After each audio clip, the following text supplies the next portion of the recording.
नमस्कार, मैं राकेश परमार और आप देख रहे हैं महत्वपूर्ण मुद्दा। महत्वपूर्ण मुद्दा तो वैसे आज बहुत ज़रूरी था, लेकिन कभी कभी आदमी को आदमी के विषय पर भी बात करनी चाहिए। हम क्या हैं और हम किसके लिए हैं, हम में कौन कौन है और किन में हम हैं। यह एक बड़ा ही महत्वपूर्ण मुद्दा है। आप सब ने सुना होगा कि क्षितिजल पावक गगन समीरा पंच तत्व से अधम शरीरा। लेकिन अगर आप मर्यादा पुरुषोत्तम भगवान राजा राम के दरबार को देखेंगे तो उसमें 6 चित्र है। छठा क्या है यह जानने के लिए काशी से बड़ा महत्वपूर्ण जगह तो हो ही नहीं सकता। कहा जाता है ना कि अगर विद्वता देखना हो तो भगवान भोलेनाथ के त्रिशूल पर बसा काशी जाइए, वहाँ कण कण में विद्वता है, कण कण में भगवान भोलेनाथ है। तो हमने काशी के एक प्रबुद्ध समाज सेवी आदरणीय श्री वशिष्ठ नारायण सिंह जी को अनुरोध किया कि आप इस विषय में हमारा मार्गदर्शन करें, मेरे दर्शकों को अपना अमूल्य ज्ञान से अवरुद्ध करें और बताएं कि ये छठा क्या है। वशिष्ठ नारायण सिंह जी किसी परिचय के मोहताज नहीं है। आप पेशे से अभियंता रहे हैं, उत्तर प्रदेश सरकार में आपने अपना पूरा सेवाकाल दिया है, बड़ी कर्मठता और ईमानदारी से नौकरी पूरा करने के बाद अब समाज की नौकरी कर रहे हैं, मतलब समाज को मार्गदर्शन दे रहे हैं, जिसकी कड़ी में यह है क्षितिजल पावक गगन समीरा पंच तत्व से अधम शरीरा के विषय में हम बात वशिष्ठ नारायण सिंह जी करेंगे। सबसे पहले तो हम उनसे पूछेंगे उनके विषय में, उनकी संस्था के विषय में, उसके बाद इस गुणे विषय में बात आएंगे। हमारे साथ है श्री वशिष्ठ नारायण जी। वशिष्ठ जी नमस्कार, आपका स्वागत है हमारे चैनल पर। नमस्कार। वशिष्ठ बाबू, ये सबसे पहले ये जो आपकी संस्था है क्षत्रिय सेवा समिति, जिसके आप संस्थापक हैं, मैं अपने दर्शकों को इसका क्लोजअप भी दिखाऊं कि इसमें आपका चरित्र है चेतना नरसिंह कर विज्ञापन दाता है। इसमें मैं आप पहले अपने विषय में बताइए हमारे दर्शकों की आप क्या है। सर, मैं तो सबसे पहले आप सभी जो भी हमारे दर्शक भाई हैं उनका मैं अभिनंदन वंदन और नमन करता हूं। मैं इस काशी की धरती से और बाबा भोले विश्वनाथ से प्रार्थना करता हूं कि ये कल्याणकारी हित के अनुसार जो भी कल्याणकारी भावना है उसके लिए सभी का कल्याण हो। इस काशी की नगरी से मैं आप सभी के बीच में मेरा परिचय है। मैं एक इंजीनियर पद से मैं रिटायर्ड हूँ और वर्तमान में मैं सामाजिक कार्यों में मेरी एक संस्था है क्षत्रिय सेवा समिति, जो सेवा भाव से संगठित की गई है, उसका मैं संस्थापक हूँ। और ये संस्था आज 22 वर्षों से अनवरत कार्य कर रही है समाज सेवा का, और यही मेरा परिचय है, जीवन परिचय। ये जो राम दरबार आपके कैलेंडर पे है, इसमें इस तस्वीर की व्याख्या जरा मेरे को बताइए। जी हाँ, इसकी व्याख्या में मैं अपने जीवनचर्या से, शरीर की संरचना से मैं इस राम दरबार को अपने दृष्टिकोण से देखता हूं।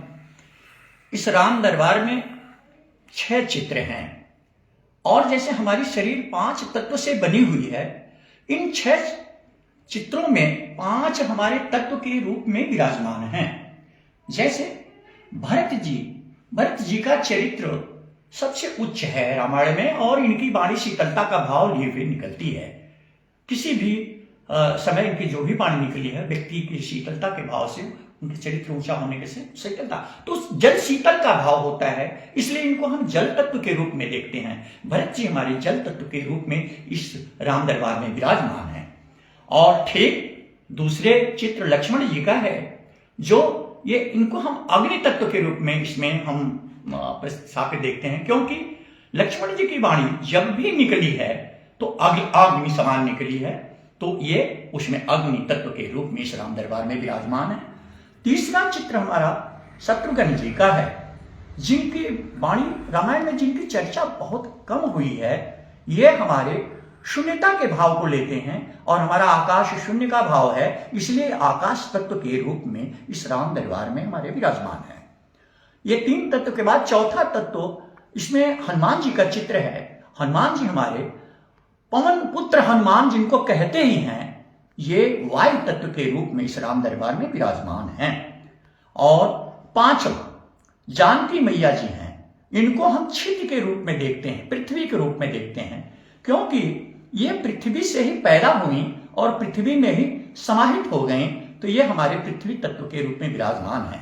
इस प्रकार हमारे इस राम दरबार में भरत जी जल तत्व, लक्ष्मण जी अग्नि तत्व, शत्रुघ्न जी आकाश तत्व, हनुमान जी वायु तत्व और जानकी मैया पृथ्वी तत्व के रूप में विराजमान है। लेकिन इन 5 तत्व के बीच में हमारे राम, जैसे हमारे शरीर में 5 तत्व की बनी हुई शरीर में आत्मा विराजमान रहती है, उसी प्रकार रामचंद्र जी इस 5 तत्व के बीच में आत्मा स्वरूप विराजमान है। और यह राम दरबार का यही भाव है। इसलिए कहते भी हैं कि सिया राम मैं सब जग जानी, करहूं प्रणाम जोर जुग पानी। ये सारी इसका चित्र का ये मेरा भाव है। और ये वशिष्ठ बाबू, आप काशी की नगरी से हैं, सामाजिक काम करते हैं, ये पेशे से इंजीनियर हैं। राम दरबार की एक अपनी व्याख्या है और ये सार्थक व्याख्या भी लग रहा है, क्योंकि देखिए अलग अलग राम है, अलग अलग राम की व्याख्या है। किसी को राम किस रूप में स्वीकार है, किसी को किस रूप में स्वीकार है। कोई राजा दशरथ चक्रवर्ती सम्राट के बेटे के रूप में राम देखता है, तो कोई पतिव्रता पत्नी के पुत्र और पति के रूप में राम, मतलब राम का अलग चित्र है। हम आपके व्याख्या का आदर करते हैं, लेकिन मैं ये जानना चाहता हूं कि इस काशी के पावन पवित्र धरती पर आपका जो समाज है, जो आप जिस काम के लिए लगे हुए हैं, वो किस तरह से बढ़ रहा है? क्योंकि ये तो जो राम दरबार का है तो अध्यात्म में बहुत कम लोगों को इतनी गूढ़ता का ज्ञान होती है। आप संस्था के माध्यम से और क्या क्या करते हैं और समाज के लिए किस रूप में लाभान्वित है और समाज को क्या दे रहे हैं? हाँ सर, देखें, कहा भी गया है कि परहित सरिस धर्म नहीं भाई, पर पियासम नहीं अजमाई। और हमारी संस्था का नाम ही है क्षत्रिय सेवा समिति। ये क्षत्रियों की एक सेवा समिति की भावना लेकर के ये सेवा समिति है। और सेवा तो सबकी करनी चाहिए, क्योंकि ये सेवा से ही सब कुछ प्राप्त है। तो ये समिति जो है आम जनता के लिए, दलित और पिछड़ी पीड़ित जनता के लिए जो भी सहयोग हो सकता है, जो भी कार्यक्रम होता है, हम लोग ऐसा कार्यक्रम करते रहते हैं। प्लस आजकल के हर एक जगहों पर, जैसे शादी विवाह में भी हम लोग इस संस्था के माध्यम से योगदान करते हैं। तो इस तरह से बौद्धिकता स्तर पर जगाने का और ये कार्य हम लोग इस संस्था के माध्यम से करते हैं, सेवा भाव से। आपने एक बहुत बढ़िया मुद्दा छेड़ा है, विवाह करवाने का। अमूमन क्या होता है, जैसे मेरे विवाह ना मेरे साले साहब तय कर दिए थे, कोई नाना मामा मौसा तय कर देता है। आपको क्या लगता है कि विवाह कराने के लिए आजकल एक थर्ड पर्सन की जरूरत पड़ती है? उसका उद्देश्य क्या है? आदमी अपनों से कट गया है, समाज से कट गया है, या उसको उसकी खुद की पहचान है? ये क्या कारण है कि शादी विवाह में आप जैसे लोगों की मदद की जरूरत पड़ती है और बिना मदद का शायद संभव नहीं हो पा रहा? इसमें इसको आप किस रूप में देखते हैं? हम सर इसको इस रूप में देखते हैं कि पहले तो सब अपने अपने हिताई नताई रिश्तेदारी से मिलजुल करके शादियां हो जाया करती थी, और व्यक्ति एक गुण रूप धर्म अपने अनुसार संस्कार देख करके आपस में ये सरल भाव से ये हो जाया करता है। लेकिन आज के युग में, इस शिक्षित युग में, भौतिकतावादी युग में, शिक्षा का विकास जिस तरह से होता गया, हमारी संस्कार की प्रवृत्तियां बदलती गई और हम अपने समाज से कट करके बिखर करके ये बिखरते गए। इस रूप में हम लोग अपने समाज का बायोडाटा वगैरह इकट्ठा करते हैं, लोगों से मिलते जुलते हैं, इनकी एक भावनाओं को लेते हैं और बच्चों का रिकॉर्ड मेंटेन करके किस भाई की किस बच्ची से किस बच्चे की योग्यता टैली करती है, उस रूप को सवार करके हम लोग प्रयास करते हैं कि भाइयों का कल्याण हो और इस विकट समस्या का समाधान निकले। आप सरकारी सेवा में रहे हैं, क्षत्रिय समाज से आते हैं, तब सरकार में क्षत्रिय और आज सरकार में क्षत्रिय की स्थिति पर कुछ व्याख्या करें। हाँ जी, मैं करूंगा, बिल्कुल। देखें, शिक्षा हमारी एक पैमाने से मानी जाती है। इसमें first division, second division, third division का कैटेगरीज भी किया गया है। और शिक्षित व्यक्ति हमेशा कोई भी कार्य अच्छा करेगा और गुणवत्ता के आधार पर, अब हम लोगों की जैसे ये है पोस्टिंग कहीं भी हो सरकारी कार्य में नहीं होती है, और उससे कम नंबर लाने वालों का रिजर्वेशन का जो ये बीमारी चल रही है, उससे हमारे समाज का बहुत नुकसान हो रहा है। हमारे बौद्धिक वर्ग के हमारे बच्चे जो हैं वो अच्छी शिक्षा प्राप्त करके भी जॉब नहीं पा रहे हैं, उनके प्रतिभा का सही सदुपयोग राष्ट्र के लिए नहीं हो पा रहा है। यह बहुत बड़ी दुखद विषय है जो कि बहुत घातक है। इसमें सुधार होनी चाहिए। योग्यता से कभी खिलवाड़ नहीं करना चाहिए, योग्यता के आधार पर लोगों की नियुक्ति करना चाहिए, ये हमारी भावना है। तो मतलब आप सवर्ण समाज को मिले 10% के आरक्षण को नहीं मानते हैं, क्योंकि योग्यता पर खिलवाड़ तो वहां भी होगा अगर आप आरक्षण को आधार मानते हैं तो। आरक्षण का आधार सर देना चाहिए। आरक्षण का मतलब उनको सुविधा देना है, उनकी समृद्धि जिनके पास नहीं उनकी समृद्धि। आरक्षण तो देखें, जो आरक्षण दिया जाता है वो योग्यता के साथ नहीं होना चाहिए, क्योंकि योग्यता योग्यता होती है। योग्यता को कभी भी किल कर देंगे तो समाज की बहुत बड़ी क्षति होती है। हाँ, ये जरूर है, हमारे जो पीड़ित भाई हैं, जो असहाय हैं, जो शिक्षा ग्रहण करने में कमजोर हैं, उनको शिक्षा कराने की व्यवस्था करनी चाहिए। ये तो मान्य है, ये होना भी चाहिए, लेकिन योग्यता के साथ कोई खिलवाड़ नहीं होना चाहिए। योग्य व्यक्ति को ही उसके अनुरूप उसका जॉब मिलना चाहिए। आज के तारीख में आपको ऐसा नहीं लगता कि क्षत्रियों की शादी विवाह के साथ साथ अगर क्षत्रियों को शिक्षित कराने के क्षेत्र में कोई संस्था काम करती, कोई आदमी काम करता? मैं आपको एक उदाहरण देता हूँ। मेरी बेटी मेडिकल की पढ़ाई करने के लिए कोटा गई, मैं उनको लेकर के गया तो हमारे दिल्ली में एक अफसर थे जानने वाले, उन्होंने बोला परमार कहाँ जा रहे हो? मैं बोला सर वो आज शाम को कोटा जाना है, वो बिटिया का वहाँ पर कोचिंग करवाए। तो उन्होंने बोला कि एक कार्ड दिया, बोला इस हॉस्टल में चले जाना, रहने की व्यवस्था हो जाएगी। तो मैं वहाँ पर गया तो वो लिखा था मीना हॉस्टल। तो मैं उत्तर प्रदेश बलिया का आदमी, मैं समझा किसी मीना नाम के लड़की के बाप ने मीना नाम का हॉस्टल खोला होगा, तो मैं वहाँ पर चला गया। तो मैं वहाँ देखा तो वो मीना समाज जो कि एक अनुसूचित जनजाति के आधार पर आता है, तो मैं हम लोग सामाजिक आदमी उससे पूछा तो बोला कि साहब यहाँ पर बुक भेजते हैं और आते हैं तो यहाँ पर 1 महीना पढ़ाते हैं। साहब दिल्ली में IAS अफसर थे और टॉप लेवल पर सेक्रेटेरिएट में सेक्रेटरी पोस्ट पर थे, और वो बोला कि ये फलाना जगह का IAS है, फलाना जगह का IAS है। तो मीना समाज के बड़े बड़े IAS PCS डॉक्टर PhD लोग आ करके ना महीना दिन की छुट्टी लेके आते हैं और लड़कों को पढ़ाते हैं और आर्थिक भी मदद करते हैं। इसीलिए आज उनके समाज के लोग IAS हुए। क्या है, आपको ऐसा नहीं लगता कि इस तरह की कोई मुहिम हमारे क्षत्रिय लोगों को भी चलाना चाहिए, जिस तरह से वो करते हैं? आप साल में आते हैं तो अपने गांव में ही बच्चों को कुछ पढ़ाइए, कुछ शिक्षित कीजिए, या वो लोग जो अवकाश, जैसे आप जैसे लोग अवकाश प्राप्त करके आप समाज के काम कर रहे हैं, लेकिन कई लोग शाम को चाय पी रहे हैं, इस विषय में कुछ कहना चाहेंगे? जी, बहुत अच्छा मुद्दा आपने उठाया है। ये होना चाहिए अपने संस्कारों के अनुसार, अपने हिसाब से बच्चों को शिक्षा दीक्षा देने का भाव जो है। देखें, हर व्यक्ति को आज समाज कर भी रहा है, हर समाज कर रहा है। हम एक अपने बच्चों में संस्कार भरें, उनको शिक्षा दें, ये जरूरी है।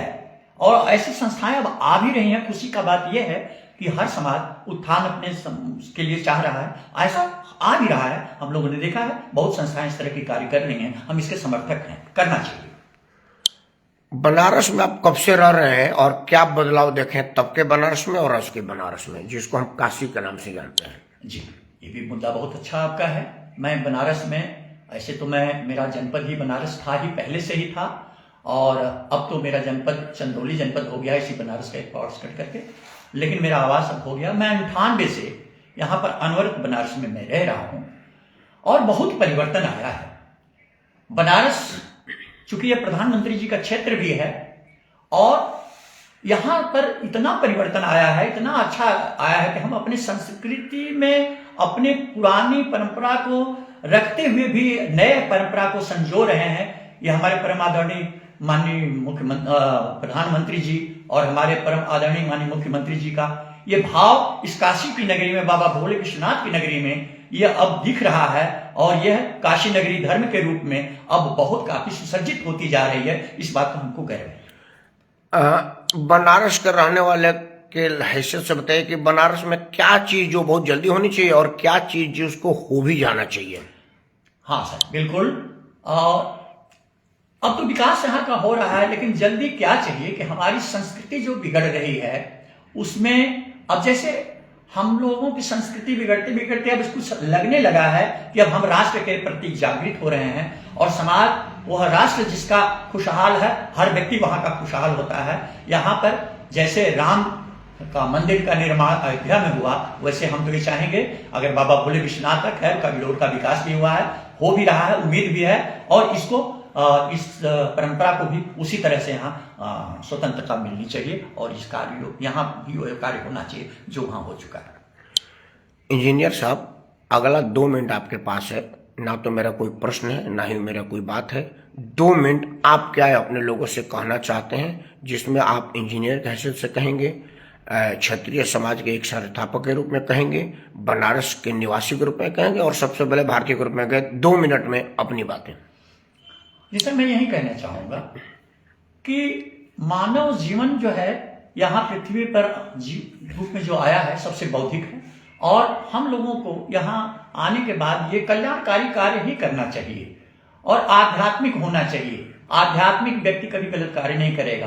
अध्यात्म का मतलब तो मैं समझता हूं सर, आ माने आना, ध्यान माने दौड़कर, आत्मिक माने आत्मा की तरफ। कोई भी आत्मा से किया हुआ कार्य हमेशा अच्छा होगा। मैं काशी की धरती से सभी अपने राष्ट्रीय अपने लोगों से, भारतवासियों से मैं ये निवेदन करूंगा कि अब विकारों को छोड़कर संस्कारों में आना चाहिए और आध्यात्मिक भाव से कोई भी कार्य करना चाहिए जो राष्ट्र के लिए हितकर हो। हमारा राष्ट्र सुरक्षित है, राष्ट्र हितकारी भावना से है तो हर एक व्यक्ति आनंदमय रहेगा। और मैं कहूंगा सर, सर्वे भवन्तु सुखिनः, सर्वे सन्तु निरामयाः, सर्वे भद्राणि पश्यन्तु मा कश्चित् दुःख भाग् भवेत्। उस परंपरा को मैं चाहूंगा कि इस रूप में मैं देखना चाहूंगा और जनता बड़ी अच्छाई के भाव में है, दुर्विचारों को छोड़े और अच्छाई की तरफ से आगे बढ़े। मैं जनता को संदेश देना चाहूंगा। सबसे मुख्य की पॉइंट सर्वे भवन्तु सुखिनः सर्वे भवन्तु निरामयाः। यह जो एक कीवर्ड है, यह सिर्फ सनातन में है और भारतीयता में है। भारत के लोग ही कह सकते हैं कि विश्व का कल्याण हो, प्राणियों में सद्भावना हो। चूंकि यह काशी की नगरी है और काशी में जो रहेगा वो भोलेनाथ का भक्त है और भोलेनाथ संहारक भी हैं और संस्थापक भी हैं। भोलेनाथ ही ऐसे आदमी हैं जिन्होंने सृष्टि को रचा भी है और सृष्टि को विनाश करने की सोच भी रखते हैं। भगवान भोलेनाथ की इस पावन पवित्र भूमि काशी से मैं राकेश परमार आज एक महत्वपूर्ण मुद्दे पर वशिष्ठ नारायण सिंह जैसे एक प्रबुद्ध समाजसेवी जो कि अभियंता के रूप में उत्तर प्रदेश सरकार में काम किए की बात करेंगे। कल किसी सक्सेस से दोबारा आपसे बात करूंगा। तब तक के लिए जय जय श्री राम और हर हर महादेव। ज्ञान वापी मंदिर के व्यापक स्वरूप निकल के निकले, यह काशी में रह करके तो कहना ही पड़ेगा। बांसुरी बजेगी श्री कृष्ण की, डमरू बजेगा भोलेनाथ का और तब जाकर के बम बम नगरी होगी। ओम नमः शिवाय। नमस्कार।